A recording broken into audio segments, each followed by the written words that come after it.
Hola amigos y amigas que siguen este canal, bienvenidos a una edición más. En esta ocasión, pues muy contento, Gisela, por tenerte aquí, de verdad, gracias por el tiempo y el espacio. Gisela Arriaga es una amiga consultora que desde hace tiempo hemos coincidido en diferentes foros, en diferentes eventos. Ahí empezamos a conectar en cierto momento con cierta frecuencia, ¿verdad, Gisela? Sí, Y claro. bueno, tuve la buena fortuna de estar invitado, creo que a dos de tus presentaciones de tus libros. Ella ya tiene más de 20 años de experiencia como consultora, como tallerista, como capacitadora, es conferencista y su enfoque, bueno, su marca, ahorita me está diciendo, es imagen y liderazgo. Así son sus libros y así los pueden encontrar. Así que bueno, agradecemos a nuestro equipo de producción, a las personas que están aquí, a Antonio Barragán, que es nuestro coordinador, y a todo el equipo de las Montañas Supermarket que hacen esto posible. Gisela, bienvenida. Gracias a ti, Alex. Tú sabes que además de que te admiro, te Gracias, quiero mucho gracias, y muchas gracias, estoy aquí Gisela. con muchísimo gusto. Gracias, Gisela. Pues bienvenida. Oye, este tema, Gisela, tan importante por todo el contexto que estamos viviendo, viene a colación esta necesidad de estar motivados o motivadas, pero desde el self, como se dice en inglés, desde el yo mismo. Automotivación, Gisela. ¿Qué nos cuentas de eso? Bueno, pues mira, sí, hablas ahorita del contexto. Siento que estamos viviendo un contexto bastante especial. Ujú, Como sociedad, pues sobre todo estos años después pospandémicos han estado ujú, difíciles para muchas personas y para todo el tema económico y hay muchos factores. Y esos factores inciden obviamente en nuestro estado de ánimo, Alex. ujú, Entonces ahí hay un tema de salud mental que también está siendo estudiado, hay mucha información al ujú, respecto y pues hay un foquito rojo respecto a este tema. Pero en el terreno propiamente de la inteligencia emocional, el concepto, de ahí lo retomamos, de automotivación. ¿Y ujú, por qué? Fíjate, ¿por qué es automotivación? Porque dentro de lo que es inteligencia emocional existe uno de los pilares que se llama autorregulación. ujú, Y en esa autorregulación implica que todas las personas tenemos que hacernos responsables, así es la palabra, responsables de nuestros comportamientos, nuestra actitud y sobre todo también responsables de nuestro estado de ánimo. Y ujú. ahí es donde entra esta práctica o este entrenamiento, le podemos llamar así, para estar motivados, para motivarnos y no pensar que esa motivación a veces se piensa que va a venir del exterior. A veces, no sé, pensamos que puede venir de la familia, a veces Ujú, de estamos casados, casadas, pues pensamos que quizá nuestro compañero, nuestro esposo puede ayudar a motivarnos, a veces estamos en una empresa, pues responsabilizamos a nuestro clima ujú. laboral e inclusive pues al líder para que nos motive, pero realmente, como ya lo dejé claro, la responsabilidad es de cada persona. Estamos necesitados de concientizarnos que es un asunto personal el tema de la automotivación. Es una decisión. Ujú, ujú. Oye, Gisela, desde tu experiencia, ¿qué consecuencias tiene que no nos concienticemos de la decisión de automotivarnos? Desde tu experiencia, Gisela. Ok, pues yo pienso que más que una consecuencia, yo siento que el gran motivo, por decirlo así, que origina que no estemos responsabilizados con respecto a la automotivación es quedarnos en una actitud que es de las más peligrosas, es la actitud de víctima. ¿No? Es una actitud que es muy común porque es hasta cierto Ujú, punto cómoda, o sea, está dentro ujú, de la zona de confort de la mayoría de las personas, en donde nos colocamos ahí y culpamos a todo el mundo. Podemos culpar a nuestra familia, a nuestros padres, podemos culpar a la sociedad, podemos culpar al gobierno, podemos culpar a nuestro esposo, nuestra compañera. O sea, todos tienen la culpa de que yo no me encuentre bien, de que no esté ujú, motivada, de que no cumpla mis sueños, mis proyectos. Culpamos del tema económico a tantos factores, pero nunca nos responsabilizamos de nosotros. Eso sería como que yo creo que el origen y también, curiosamente, vendría a ser lo que tú me preguntas. una consecuencia. Es el montarse en una actitud de víctima, trae como consecuencia que no nos hagamos responsables de esta autorregulación emocional que tiene que ver con mantenernos en un buen estado de ánimo, porque eso es la motivación, sentirnos contentos, cómodos, felices con lo que tenemos, ahí teniendo que controlar el otro de los temas que es en el que caemos casi siempre, que es desear lo que no tenemos, y eso nos causa mucha frustración, dolor emocional, e inclusive pues nos estanca y nos paraliza. Eso sería también como parte de las consecuencias de no tomar las riendas de la autorregulación emocional y no decidir, es una decisión, automotivarse. Pero pues hay muchas técnicas y muchas recomendaciones que podemos hacer para ello en este espacio, si tú me lo permites, adelante, para Gisela, lograr esta automotivación. Pues mira, tú lo manejas muy bien en tus conferencias y yo creo que el papel fundamental, lo que está detrás de la automotivación es nuestra mente. La mente es la principal protagonista de que estemos motivados o estemos desmotivados. Y en ese sentido, del manejo de nuestra mente va a depender si, digamos, si precisamente por llamarle así, a esta parte tan importante, ¿verdad? Que es el cerebro, ahí está nuestra mente, lo vamos a convertir en nuestro principal aliado de nuestra vida o puede ser nuestro principal enemigo. O sea, un mal manejo de nuestra mente es desastroso, tremendo y nos puede llevar obviamente a cualquier cantidad de enfermedades mentales, pero muy especialmente las que están de moda en este momento y que escuchamos pues casi a diario, que la persona, nuestro familiar o nuestra pareja está deprimido, está en depresión o en ansiedad. O sea, problemas de ansiedad, depresión y ansiedad es como ahorita como una pandemia. Bien se dijo que después de la pandemia del 2020 del COVID-19 iba a venir una segunda pandemia, que es una pandemia de salud mental, y es lo que estamos viviendo en este momento. Muchas personas ni siquiera se dan cuenta que están deprimidas, muchas personas se dan cuenta, pero no lo expresan, no lo comentan, hay cierto tabú para decir exactamente, ¿no? La palabra depresión, a veces como que nos hace sentir como que incómodos, que sepan que estamos deprimidos, en fin, pero es una realidad, ¿verdad? Es una realidad. Entonces tenemos que tomar el toro por los cuernos y empezar a ejercitar nuestra mente a favor y no en contra. Tomar el control. Yo le llamo a nuestra mente en ese sentido, cuando está en contra y cuando no la sabemos controlar, es un concepto que les causa un poquito de risa a mis asistentes de mis cursos y a mis conferencias. Le llamo la loca de la casa. Ándale, exactamente. No controlamos esa loca. ¿Qué características tiene la loca de la casa? Y no nos referimos a alguien en específico, ¿no? Pues mira, la loca de la casa es esa mente desbocada que no controlamos y que si no la controlamos, he aquí, aunque se escuche duro y fuerte, trágico, si no la controlamos, cualquier cosa puede suceder en nuestra vida. Y me refiero a la esfera de nuestra vida de pareja, cualquier cosa puede suceder ahí si no la controlamos. En nuestra vida laboral, cualquier cosa puede suceder ahí, en nuestra vida social. Y bueno, lo estamos viendo y está muy documentado en redes sociales, muchos episodios de violencia. Esto es el pan de cada día, de violencia doméstica, que es un gran tema, pero también de violencia en las calles. Una persona que va persiguiendo a otra porque... Por una tontería. Por una tontería, exactamente, sí. Así es. O alguien que se peleó en un tema de supermercado porque, no sé, le dio un golpe con el carrito. O sea, por cosas insignificantes están sucediendo muchos eventos de agresión física. Bueno, lo estamos viendo ahora pues con los partidos. Exactamente, en eso estaba pensando. Así sí, es. Y entonces cualquier cosa puede detonar un tema de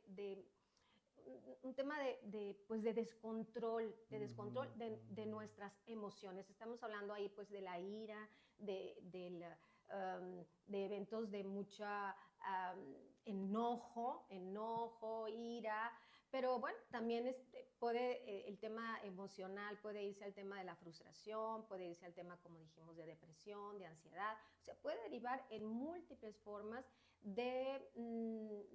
pues de fallas en nuestra salud mental. Sí. A ver, Gisela, me surgen dos preguntas. La primera, el tema cultural, en cuanto a lo que te refieres al estado de víctima, pues no, porque observo que es algo muy latino, ¿no? Y de determinadas culturas. El tema del estado de víctima, ¿no? De la actitud de víctima, ¿es influenciado también por la cuestión cultural? Desde tu experiencia te pregunto eso. Y la segunda pregunta que yo te haría, ¿qué nos dice de nosotros como sociedad que estemos a lo mejor manifestando tanta violencia? Ya lo dijo el MIT, que la emoción que más se mueve en redes sociales es el enojo. Indignación, frustración, los haters, todo ese tipo de cosas, ¿no? Esas serían mis dos preguntas. Gisela, ¿qué nos dices al respecto? Pues mira, nunca había pensado en el tema cultural, pero mira, Ujú, soy socióloga, ujú, ujú. es mi profesión Así es. inicial, o sea, mi carrera, estudié sociología, después me especializo en temas de imagen y liderazgo con una maestría, pero la sociología nos da esas herramientas para analizar cómo se está comportando la sociedad Así es. y la cultura. Yo creo que sí, de alguna manera la actitud de víctima puede, puede tener como caldo de cultivo mucho de cómo fuimos educados, ¿verdad? Ujú, Como ujú, sociedad y cómo también, tanto a nivel familiar como también la ujú, educación formal. Entonces, sí, en la familia, pues hay un tema por ahí ujú, de ujú, culpar a los demás, por ejemplo. Ya entonces ya estamos aprendiendo nosotros ujú, a tomar ese rol de víctima, ¿no? ujú. Sí, en el tema de nuestro ambiente laboral, vemos a líderes que culpan a las circunstancias porque no Ándale. están llegando a los niveles de venta o de desarrollo o de crecimiento. Entonces, ya de ahí estamos aprendiendo profesionalmente a que no es tan malo ser una víctima. O sea, podemos seguir Ujú, culpando a las circunstancias, al ujú, gobierno, a las situaciones, a lo externo. Entonces, puede haber muchos factores de los que tú hablas, el tema ujú, cultural, aprendido a nivel de ujú, infancia, familiar, a nivel de educación, por ejemplo, a nivel de ambiente laboral, y luego después verlo como algo normal, o sea, normalizar el que yo culpe siempre a los demás. Entonces, pero ujú. hay quienes tienen una, digo yo, una licenciatura en estos Sí, la temas verdad, de sí, sí, víctima, sí. pero hay Ujú. unos ya están montados en maestrías y Exacto. doctorados, Así ¿verdad? es. Como sentirse víctimas de las Ujú, circunstancias. Lo peor que nos puede pasar al adoptar, o sea, la peor consecuencia de adoptar esta actitud de víctima es que no crecemos.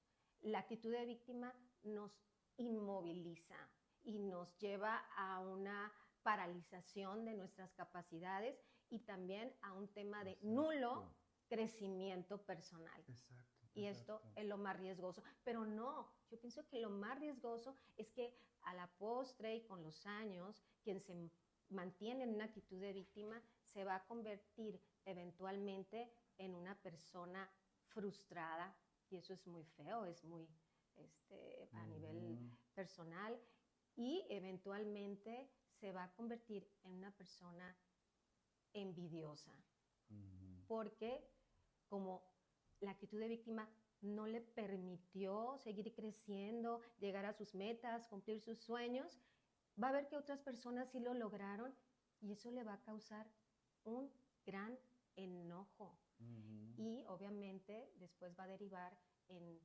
desacreditar a esas personas, ujú, ujú. hacer críticas Victimizarse. dolosas, Ujú, etcétera, ujú, para no sentirse tan mal. ujú, Pero ujú. pues más en el fondo lo que hay ahí es una emoción bastante negativa y destructiva y paralizante también, o sea, te mantiene abajo, no te permite salir, que es la emoción de la envidia. Ujú, ujú. Explícanos más de la envidia, porque cuando, a ver, es como una cadenita de la victimización, lo entiendo, entramos a la parte de culpar, entiendo como que no asumimos nuestra responsabilidad, ¿no? Lo puedo interpretar yo como que no hay autocrítica, pues no, vemos, él me hizo esto, ella me hizo lo otro, pero no vemos lo que yo hice, pues no, para esto. Es así, ¿verdad, Gisela? Sí, ¿sí? el tema de la envidia. Exacto, después llegamos a Porque la envidia. ella sí, porque él sí Exacto, y yo no. exacto, Eso así es es. algo como que es el resorte de lo que yo le llamo también, a veces he escrito sobre ese tema y le llamo la punzada de la envidia, ¿no? Explícanos esa parte, Gisela, porque ella tiene literatura al respecto, ¿no? ¿Qué nos puedes decir de eso? De la La punzada punzada de de la la envidia. envidia. Mira, la punzada de la envidia es un tema que tiene que ver con que yo no me he desarrollado, no he cumplido mis sueños, sobre todo los sueños de juventud, y entonces veo que otras personas sí lo han hecho y eso me causa una incomodidad, una sensación pues de enojo, como comentaba, y también es un tema de dolor emocional. Entonces, para sobrellevarlo, para de alguna manera sentirme mejor con eso, pues lo que hago es denigrar a la otra persona, es criticarla, no reconocerle su, pues su trabajo. O sea, una persona envidiosa no va a decir, mira, llegó hasta allá porque se dedica al 100% a su actividad, porque ha estudiado, porque tiene maestría, porque tiene doctorado, porque ha viajado, porque se ha desarrollado. No, eso no lo va a reconocer. No lo va a reconocer el tiempo de vida personal que esa persona ha invertido en su crecimiento. Simplemente trata de denigrar, o sea, es una emoción en ese sentido es un veneno porque finalmente, mira, las personas envidiosas hablan y hablan mal de otras, pero no impiden su crecimiento. Entonces, por más que envidies a otra persona, eso no va a originar que esa persona siga creciendo y eso les causa mayor dolor y obviamente es un veneno que la persona envidiosa se traga. Y por eso es tan riesgoso quedarse en una emoción como la envidia, porque daña mucho a la persona envidiosa, aunque ella misma no se dé cuenta. ¿Y se puede salir de ahí de la envidia, Gisela? Ay, sí, sabes que Digo, sí. no es fácil, me imagino, pero pues... Te voy a comentar que yo creo, y esto es importante que lo diga porque sí es una emoción muy negativa, pero te voy a comentar mis reflexiones. Creo que nadie está exento de sentir envidia. Es parte también de la naturaleza humana, de ese lado oscuro que todos tenemos. Pero lo que sí podemos hacer es controlarla, esa punzada de la envidia, darnos cuenta, estar muy conscientes cuando nace esa punzada de la envidia. Tenemos que estar preparados, Alex, para desactivarla. Yo lo hago particularmente con algunas pequeñas técnicas que me han resultado muy efectivas. Te puedo comentar algunas de ellas. Adelante, para que quizá puedan utilizarlas, que nos vean en este espacio. Mira, por ejemplo, cuando nace en mí, o sea, te digo que es normal el tema de la envidia, y veo que una persona, pues en nuestro caso, ¿verdad? Tiene que ver con el tema de publicar o dar pláticas, conferencias, o sea, bueno, cada persona la va a sentir en su ámbito, en su ámbito profesional. Los médicos, los arquitectos, pues se van a fijar en qué logros están haciendo aquel médico, aquel arquitecto, aquella cosmetóloga, aquella modista, en fin, en cada una de las áreas profesionales puede haber envidiosos y envidiosas. Pero entonces, pero en todas partes. Pero entonces, cuando nazca esa emoción que es, te digo, es humana, entonces hay que desactivarla. A mí me da buen resultado, por ejemplo, si yo obviamente conozco a esa persona que está triunfando en mi propia área profesional, lo que hago es empezar a pensar en todo lo que a esa persona, en todo lo que a Alex García le ha costado llegar hasta donde está. Pienso en todo lo que él ha invertido, todas las horas, todo el tiempo, todo el tema económico que ha invertido en su preparación, en su carácter, en su temple. Empiezo a pensar hasta que llega un momento que digo, wow, esa persona que puede ser que en ese momento yo esté envidiando, es digno de admiración, no tengo por qué envidiarlo. Entonces llega un momento en que cuando empiezo a reconocer todo su potencial, todos sus dones, todo su talento, todo su trabajo, desactivo la envidia y digo, no, no debo envidiarlo, al contrario, tengo que respetarlo, al contrario, tengo que reconocer sus talentos, al contrario, y yo creo que tú me has visto mucho esto, que yo lo publico, cuando veo a algún amigo o amiga que está triunfando, publico ese triunfo, le hago un súper copy, me gusta después también si estoy en algún programa ponerlos de ejemplo, me gusta también si me los encuentro decirles, wow, estoy orgulloso, orgullosa de ti, supe que ganaste un premio, supe que te dieron esta condecoración, supe que has estado de viaje, qué maravilla. Eso desactiva, eso desactiva. Particularmente algo que desactiva de una manera, digamos que casi mágica, la punzada de la envidia, es llamarle a esa persona. Así que si tienes su celular y si no lo tienes, consíguelo, consigue su correo, sus redes sociales y hazle una cartita donde le reconozcas ese logro que está teniendo, ese reconocimiento, y verás que cuando lo empieces a escribir, cuando termines de escribirlo, vas a sentirte liberada de esa envidia que inicialmente inició, como le llamo yo, como una punzada. Llámale, escríbele, y si es posible, velo a visitar, invítalo a comer para celebrar juntos. ¿Cómo vas a sentir envidia después de entrenar tu mente, tu corazón, tu alma, admirar y reconocer a aquella persona? Exacto. Y así la desactivo. ¿Sabes? Me quedo con la parte esa que es un ejercicio de pensamiento crítico, ¿verdad? O sea, como que tienes que hacer uso del pensamiento juicioso para bien, para tener un análisis de qué llevó a esa persona a estar en donde está. En la envidia no hay pensamiento crítico. En la envidia simplemente es la punzada, como bien dices, es un impulso, porque tú tienes algo que yo no tengo, tú logras algo que yo no he logrado, etcétera, etcétera.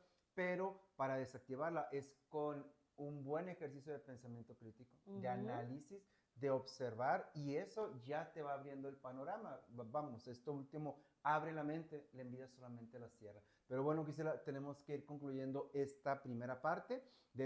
Vamos a pasar ahorita a grabar la segunda parte. Si nos permites, Gisela, claro, para darle continuidad de una vez, porque hay mucho más que nos puedes aportar para hablar de automotivación. Así que te agradecemos mucho la presencia aquí en la oficina. Gracias a Jesús Vázquez en la producción. Muchísimas gracias a la familia Gómez, Antonio Barragán y a todos los que hicieron esto posible. Y Gisela, tus redes sociales. Gisela Arriaga Tapia en Facebook, G Arriaga T en Instagram y también G Arriaga T en TikTok. Excelente, gracias, Gisela.